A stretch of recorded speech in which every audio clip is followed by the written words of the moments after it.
வணக்கம். நீங்கள் இணைந்திருப்பது உதயன் டிஜிட்டல் வலையொலியின் பிரதான செய்திகளுடன். செய்தி தொகுப்பு உதயன் டிஜிட்டல் செய்தி பிரிவு. செய்திகளுடன் இணைந்திருக்கும் நான் லிஷா தரணீஸ்வரன்.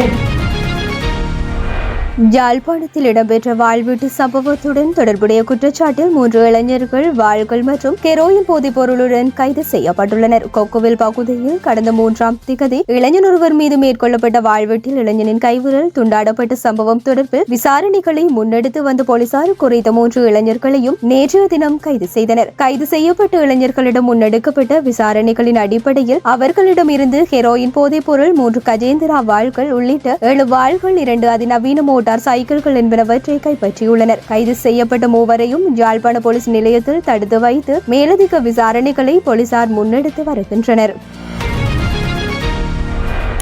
யாழ்ப்பாணம் தெல்லிப்பளை ஆதார மருத்துவமனையில் மனநலம் பாதிக்கப்பட்டு உளவியல் சிகிச்சை பெற்று வந்த பெண்ணொருவரை துஷ்பிரயோகத்துக்கு உட்படுத்திய குற்றச்சாட்டில் துப்புரவு பணியாளர் கைது செய்யப்பட்டுள்ளார். திருமணம் முடிப்பதாக வாக்குறுதி வழங்கிய மனநலம் பாதிக்கப்பட்டு அந்த யுவதியை அவர் துஷ்பிரயோகத்துக்கு உட்படுத்தியுள்ளார் என்று தெல்லிப்பளை போலீசாரிடம் வழங்கிய முறைப்பாட்டில் தெரிவிக்கப்பட்டுள்ளது. முறைப்பாட்டுக்கு அமைய விசாரணைகளை மேற்கொண்ட போலீசார் சந்தேக நபரான துப்புரவு பணியாளரை கைது செய்துள்ளனர். அவரிடம் மேலதிக விசாரணைகள் இடம்பெற்று வருகின்றன. சந்தேக நபரை சட்ட நடவடிக்கைக்கு உட்படுத்தும் நகர்வுகளும் போலீசாரால் மேற்கொள்ளப்பட்டுள்ளன.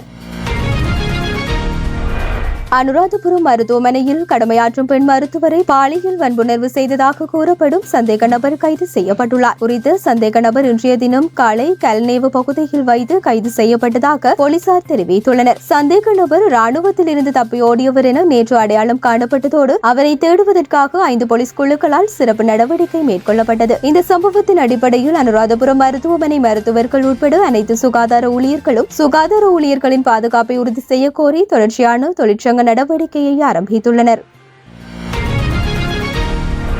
2025 மார்ச் 14 மற்றும் 15ஆம் திகதிகளில் வரலாற்று சிறப்புமிக்க அந்தோனியார் தேவாலயத்தின் வருடாந்த திருவிழாவை நடாத்துவதற்கு தேவையான அனைத்து பொருட்களையும் கடல் வழியாக கச்சத்தீவுக்கு கொண்டுவர கடற்படை கப்பல்கள் தொடர்ந்து ஈடுபடுத்தப்பட்டுள்ளதுடன் திருவிழாவை வெற்றிகரமாக நடாத்த தேவையான உட்கட்டமைப்பு வசதிகளை நிறுவும் பணியானது தற்போது இறுதி கட்டத்தை எட்டியுள்ளது. அதன் அடிப்படையில் திருவிழாவுக்கு வரும் கப்பல்களுக்கு தற்காலிக இறங்கு துறைகளை அமைத்தல், குடிநீர் வசதிகள் அமைத்தல், சுகாதார வசதிகள் அமைத்தல், சாலைகள் அமைத்தல், மின்சார வசதிகள் அமைத்தல், மருத்துவ வசதி உள்ளிட்ட உட்கட்டமைப்பு வசதிகள் அமைத்தல் உள்ளிட்ட பணிகள் இன்று இறுதி கட்டத்தை எட்டியுள்ளதுடன் பெருவிழாவிற்கு வரும் மக்களுக்கு தகவல் தொடர்பு வசதிகளை வழங்குவதற்காக கச்சதீவில் தகவல் தொடர்பு கோபுரம் நிறுவும் பணியானது முன்னெடுக்கப்பட்டுள்ளது. மேலும் தீவு மற்றும் கரையோர பகுதிகளில் சட்டவிரோத செயல்களை தடுக்கவும் பக்தர்களின் பாதுகாப்பிற்காக கண்காணிப்பு கேமரா அமைப்பை பொருத்தும் பணிகளும் நிறைவடைந்துள்ளதுடன் அனைத்து உட்கட்டமைப்பு வசதிகளை நிறுவ கடற்படையின் முழு உழைப்பு, தொழில்நுட்ப மற்றும் வள பங்களிப்பை வழங்குவதற்கு ஏனைய அரசு நிறுவனங்களுடன்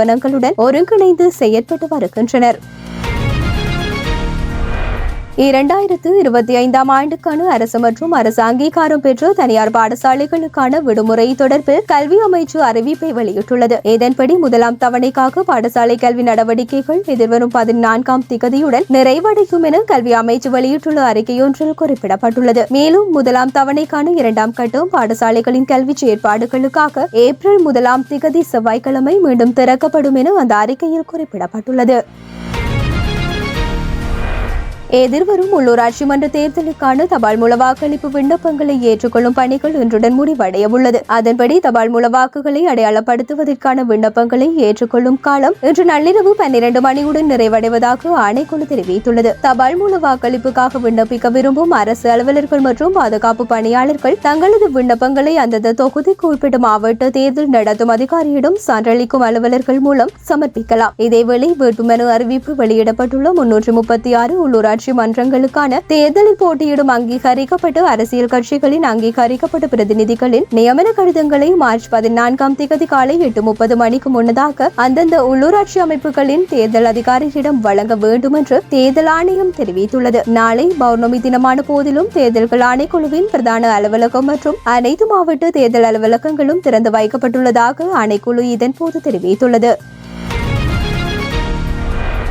பிற இனத்தையும் மதத்தையும் அவமதிக்கும் வகையிலும் புண்படுத்தும் வகையிலும் பேசுவது தமிழர் பண்பாடல்ல. நாடாளுமன்ற உறுப்பினர் அர்ஜுனாவின் செயற்பாடுகள் வருத்தத்துக்குரியன. பதவிக்கான கௌரவத்தை அவர் பாதுகாத்துக் கொண்டு முறையற்ற வகையில் பேசுவதை தவிர்த்துக் கொள்ள வேண்டும். இல்லையில் அவருக்கு எதிராக நாடாளுமன்றத்தில் சிறப்பு பிரேரணையை கொண்டுவர நேரிடும் என ஐக்கிய மக்கள் சக்தியின் நாடாளுமன்ற உறுப்பினர் ஜனாதிபதி சட்டத்தரணி நிசாம் காரியப்பர் தெரிவித்துள்ளார். நாடாளுமன்றத்தில் நேற்று நடைபெற்ற 2025 ஆண்டுக்கான வரவு செலவு திட்டத்தின் விஞ்ஞான மற்றும் தொழில்நுட்ப அமைச்சு மற்றும் டிஜிட்டல் பொருளாதார அமைச்சு மீதான விவாதத்தில் உரையாற்றும் போதே அவர் இவ்வாறு தெரிவித்தார். இது தொடர்பில் தொடர்ந்து உரையாற்றிய அவர், போலீஸ் திணைக்களம் தமது போலீஸ் மா அதிபரை கைது செய்ய முடியாமல் தள்ளாடுகின்றது. இது ஆச்சரியத்துக்குரிய வெட்கக்கேடானதொரு செயலாகும். தன்னை கைது செய்வதை தடுக்க கோரி தேசபந்து தென்னக்கோன் நீதிமன்றத்திற்கு ரிட் மனு தாக்கல் செய்துள்ளார். பொதுவாக ரிட் மனு தாக்கல் செய்யும் போது குறித்த ஆவணத்தில் சட்டத்தரணி முன்னிலையில் சத்திய கூற்றினை முன்வைக்க வேண்டும். ஆகவே அந்த சட்டத்தரணியை விசாரித்தால் தேசபந்துவை கண்டுபிடிக்கலாம். குற்றப்புலனாய்வு திணைக்களம் என்ன செய்கின்றது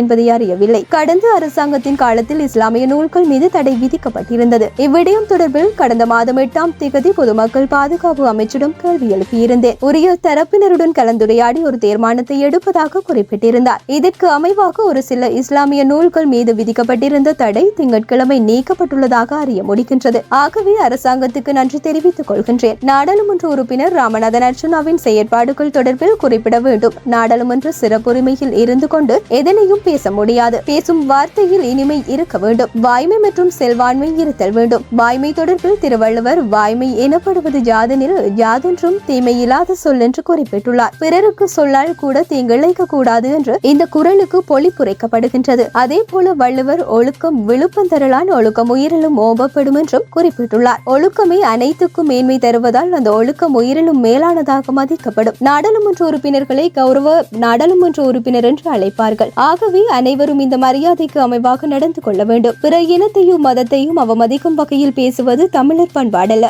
நாடாளுமன்ற உறுப்பினர் அர்ஜுனா பிற சமூகத்தை புண்படுத்தும் வகையில் பேசுகின்றார். இது கவலைக்குரியது. நாடாளுமன்ற சிறப்புரிமையில் இருந்து கொண்டு எதனையும் பேச முடியாது. இவ்வாறான செயற்பாடுகளை அவர் தவிர்த்துக் கொள்ள வேண்டும். இல்லையில் நாங்கள் நாடாளுமன்றத்தில் விசேட பிரேரணையை கொண்டு வர நேரிடும் என்றார்.